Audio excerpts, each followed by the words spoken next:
Okay, let's jump right in. Today, we're completely dismantling a pretty massive myth in the industry. We're talking about multi-million-dollar gas turbines and this persistent idea that they just have to be torn apart on a strict, rigid calendar schedule. We're going to see why that's just not how it works anymore. Seriously, throw that fixed teardown schedule right out the window. It's a super common misconception that these massive machines get pulled apart every, say, 24 months, no matter what shape they're in. But in reality, this entire maintenance program runs purely on hard evidence.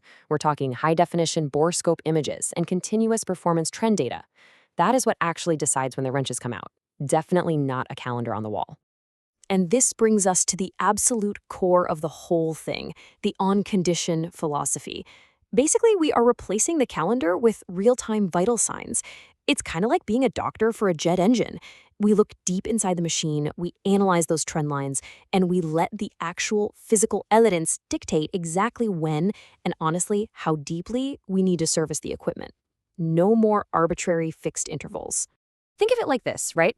It's much closer to you going in for your regular checkups and blood work to catch any minor symptoms early on. We wouldn't just schedule major open heart surgery for next Tuesday on a fixed calendar if you felt totally fine, right? Consistent checkups keep these healthy engines running way longer, and it means we catch genuine problems right now instead of waiting around for some random date to roll around on the schedule. So, how does this actually play out in the field? Well, this on-condition philosophy takes every single physical finding and sorts it into one of three distinct field service severity levels. Because, not every problem requires the exact same giant hammer. Maintenance planners look at the evidence and triage every single issue into level 1, level 2, or level 3.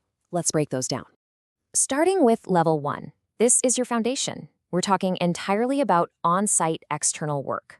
So, routine inspections, maybe swapping out some easily accessible external parts, and doing those absolutely vital compressor water washes to clear out performance-robbing dirt. The whole goal here is simple. Handle the issue right there on the skid without ever tearing the core engine apart. Now, when an issue pushes past those on-site limits, that's when we escalate to level 2. And here is where it gets really cool, because these turbines feature a modular architecture. That means you don't have to yank the entire package out of the enclosure. If you spot a worn high-pressure turbine rotor or maybe a degraded combustor, you simply pull that specific module out and send it off to a mid-sized shop for a targeted rebuild. Super efficient. But if things look really bad, we hit level 3. This is the extreme end of the spectrum, a complete, total restoration. When the evidence points to major, deep internal damage in the gas generator or the power turbine, that whole module gets completely stripped down to bare metal at a massive off-site shop. And crucially, this is a big deal.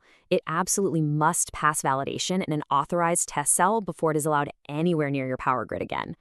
All right, let's put this into practice. Put yourself in the shoes of a maintenance planner for a second.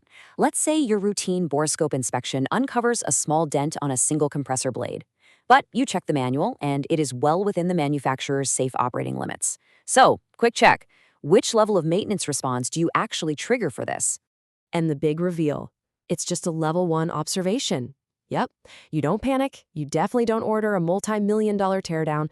You just log it, you track it, and you make sure to monitor it closely at the very next inspection cycle. This is the beauty of the system.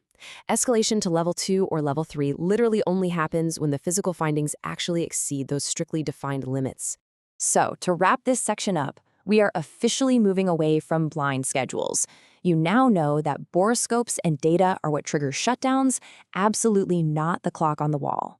This on-condition framework stops us from wasting money tearing down perfectly healthy machines while making sure we catch genuine problems early.